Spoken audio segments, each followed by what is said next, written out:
Hello, welcome.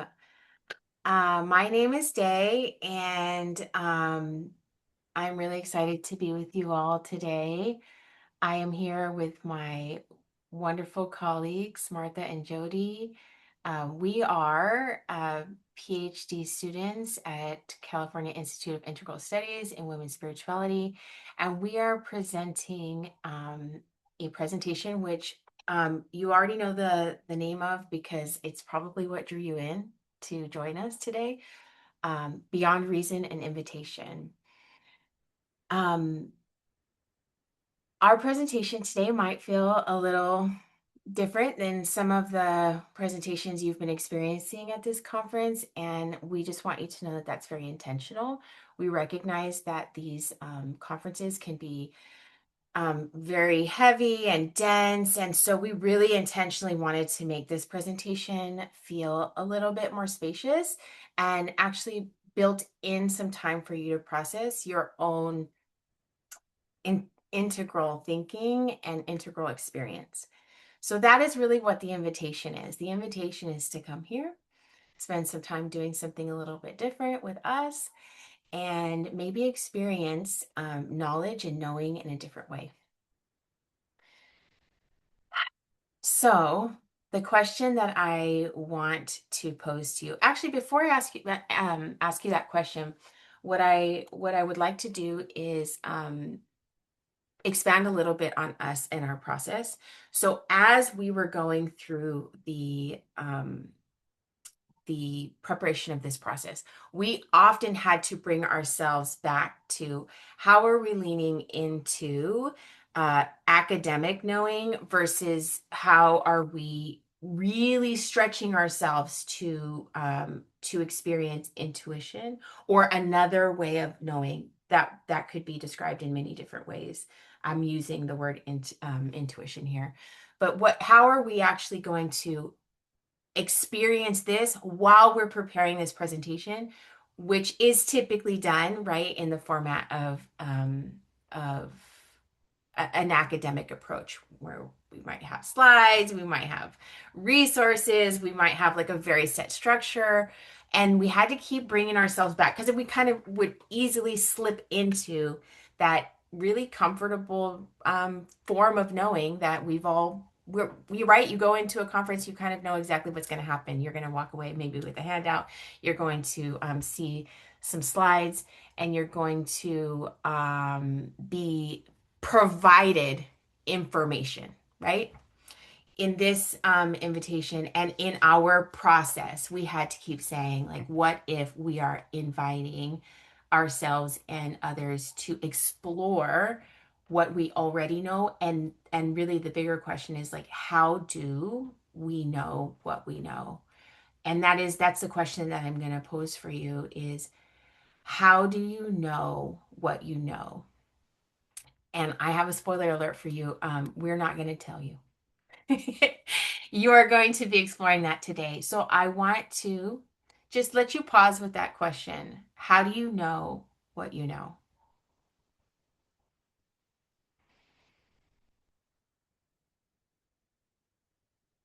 Perhaps, perhaps when you pause and go within and you think about the ways in which you know what you know, you may have thought of a book.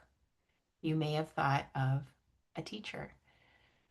You may think about maybe a research platform that you use, or you might begin to cite like a degree, right? Or a certification that you have, or a job that you were in for 25 years. And this is how I know what I know. I'm a professional and I was, for example, you know, working in legislation for 25 years. Who knows? Um, but I want to maybe invite you a little bit further to ask, have you ever known something before you could actually explain how you knew it?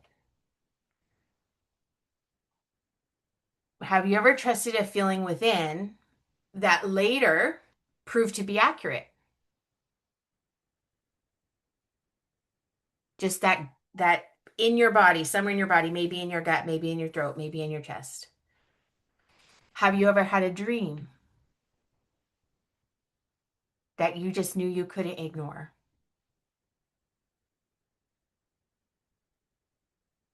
Or have you ever been in a situation in which you felt your body react first before you could conceptualize what was happening?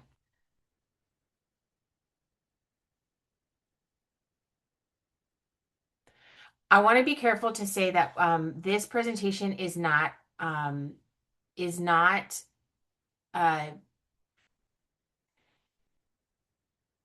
criticizing scientific inquiry or evidence-based research or peer review or scholarly rigor. Again, this is an invitation to explore beyond those things, because those tend to be the ones that, especially at conferences like these, the ones that we tend to like settle into really heavily. So we're inviting you to explore beyond that and perhaps stretch a little bit in that direction. So what I want to maybe present a metaphor, which is I want you to just take a minute and think about your CV. And if you don't have a CV, your resume, right? What is that? What is on currently on your CV, on your resume? What do you have listed there? Just think about it. And if you're a note person, maybe you could just write down 2 or 3 things that are currently on your CV or that you would put on your CV if you were updating it.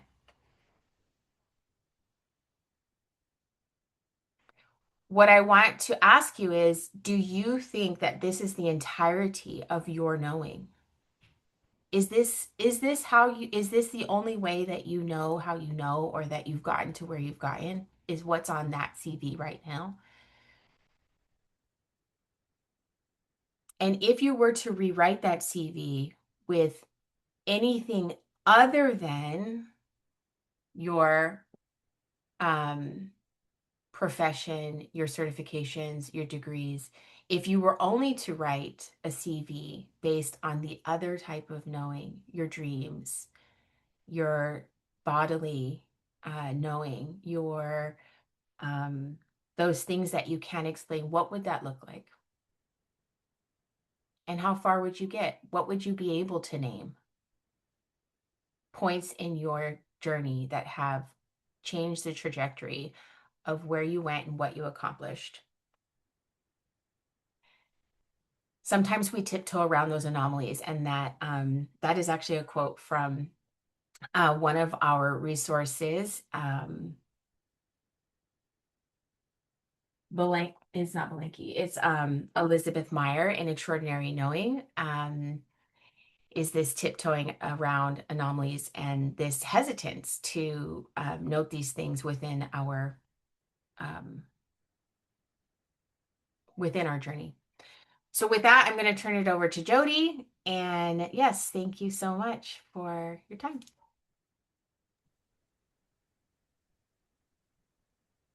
Thank you both. Go ahead, Jody.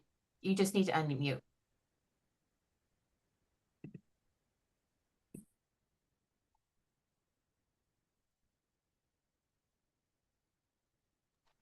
Nope, I think I got it. All right. You are. Thank you, Day. Like she had said, like Day had said earlier, going back to the boxes and the comfortableness of academia, and then stretching ourselves, working with the tension that is between the frames of reason that we've grown up with, that are legitimized, that are defaulted to, not just in academia, but in our corporate worlds, in our daily social or political worlds. To me, what kept getting me back to the middle of this, and try not to stay comfortable within the boxes, is the idea of separation. Meaning that sometimes I believe the intention of those very rigid, absolutist or universal frameworks are to separate us from a connected knowing. And I believe that term is from Belenky et al., also used by Elizabeth Mayer as well, and Vine Deloria Jr. In Indigenous ways of knowing. Those are connected ways, those are community based. And that's what the other side of that CV, that maybe the possibilities of what you might be putting on that alternative CDs, the CDs. When you're walking in the forest and you know that you just kind of go towards a tree because you know it has something to say, or that you have something to say to it. Leaning into the oral traditions or the spiritual practices is what the Indigenous ways of knowing, or the epistemologies, are teaching us, is that we are not separate. We are definitely not hierarchically above nature or the elements or our own body. Those are ways of disconnecting. Those are, the Western cultural ways are ways that disconnect us from all of these somatic and holistic ways of knowing.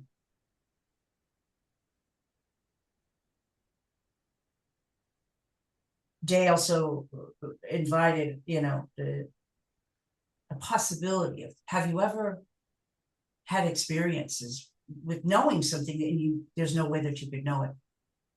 Any way that, like if you reason with it, if you even possibly say it out loud, because your friends might think you're crazy, and you definitely don't say it to your professional friends or colleagues, your other academics or your work people or something like that, because you'd lose credibility. You'd lose all of the advances that you've possibly made in the years, writing articles as serious-minded, reason-based articles for books or whatnot. But there's these things, a song comes to you,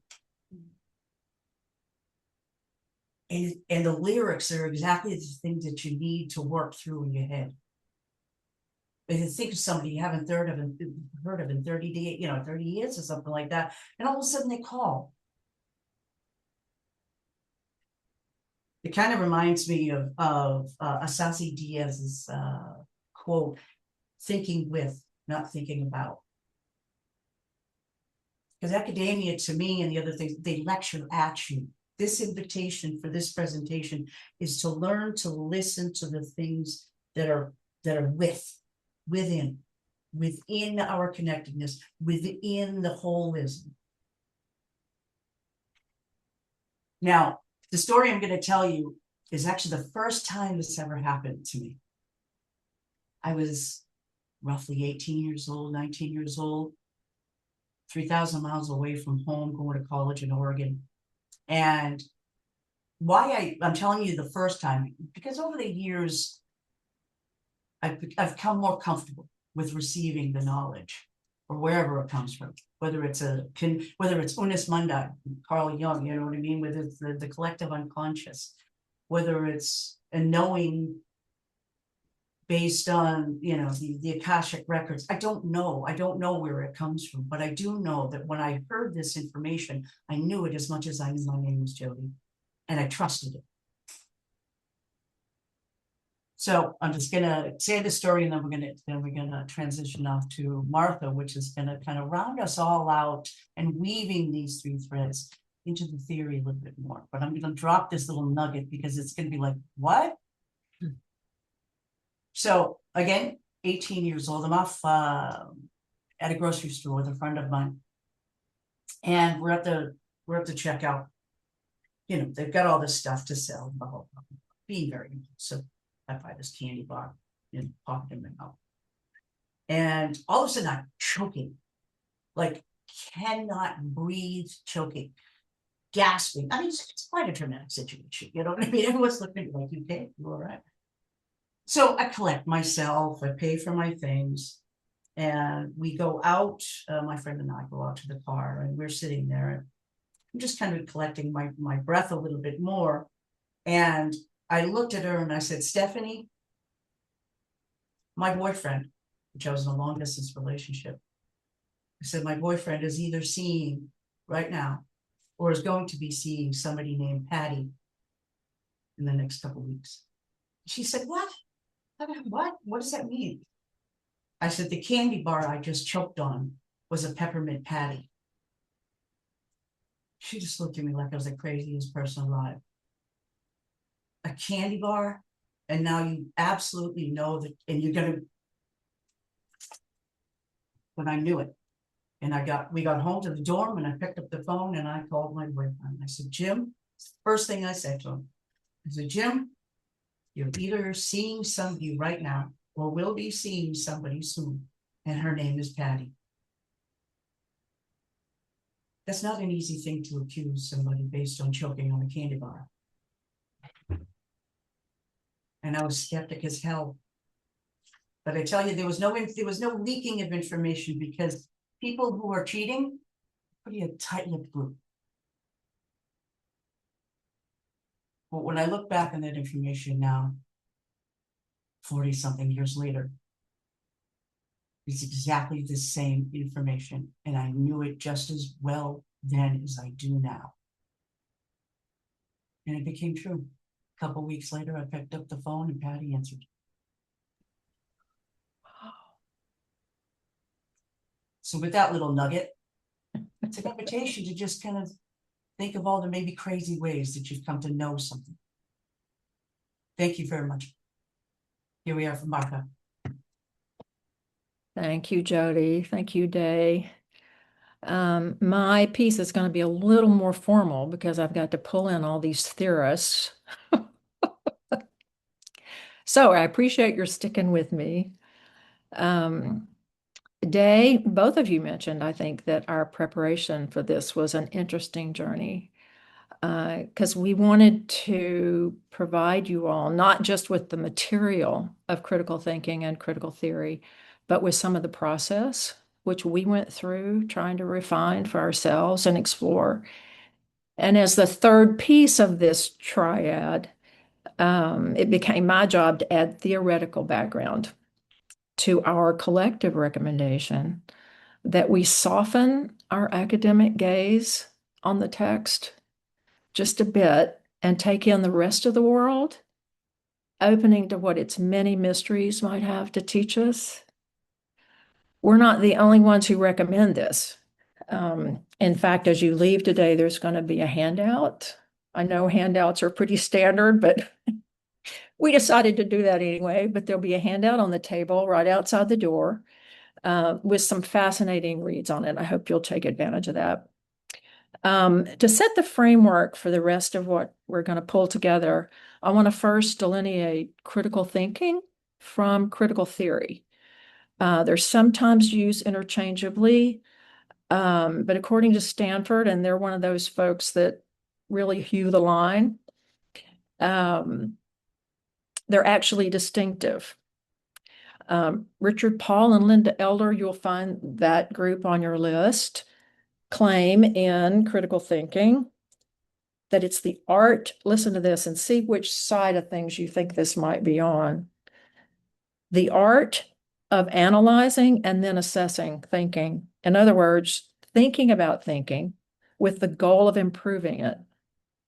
In their system, according to 10 standards, 8 elements, and 8 intellectual traits. Stanford simplifies this. Careful thinking directed to a goal, which is widely accepted as an educational criterion in all kinds. So think about that. Think about on your CV, your standard CV, is that the framework? And what else might be there? Critical theory, on the other hand, can be a challenge to what many assume is correct thinking. Logical, rational, based on a provable order of some kind. Stanford again. Critical theory refers to a family of theories that aim at a critique and transformation of society by integrating normative perspectives with empirically informed analysis of society's conflicts, contradictions, and tendency. You'll most likely be familiar with feminism, which is one of those critiques. So why is this distinction important? right now between us, because critical thinking is a standard educational focus, but it doesn't specifically address sociological power differentials, which is the core of critical theory, and which, in the opinion of this panel, have to be addressed in any ethical analysis. Cullum and Lin, who are on your list, they're Taoist and they practice, y'all can help me with this, Qigong. Is that how you say that? Qigong? Okay. Anyway, they cite neuroanatomist Dr. Jill Bolte Taylor, bringing in another argument for a more holistic approach, that of brain hemispheres. Now we're getting down to the nitty-gritty, and there are differing perspectives. Taylor, who is a Harvard trained, I want you to listen to this because I specifically searched for those academic institutions that we just don't argue with in terms of that left brain credibility. Okay. Taylor, who's Harvard trained brain scientist, studied her own brain. Now, think about that. During her recovery from a left hemisphere stroke, and found herself experiencing a wholly different awareness with her logical brain offline. Polymath Dr. Ian McGilchrist, also on your list, along with Cullum and Lin and Taylor, takes this position further. That we privilege our left brain objectivity, and it's leading us to this narrow perspective on the entire world, to our great peril. We've got this sense of this mechanistic, objective world out there that is separate from us and that we need to control in order to be safe. Even some names you might think of as bastions of Western thought have had their minds open to the fullness of what this life can be, to what lies beyond what can be proven through rational thought. No less a thinker than Einstein had this to say. He didn't correct his pronouns, so I'm going to paraphrase. The most beautiful thing we can experience is the mysterious. It is the source of all art and all science. Those to whom this emotion is a stranger, who can no longer pause to wonder and stand wrapped in awe, is as good as dead. Pretty straightforward. Elizabeth Meyer, that Jody referred to, author of Extraordinary Knowing, and Day as well, was a graduate of Radcliffe and earned her PhD from Stanford.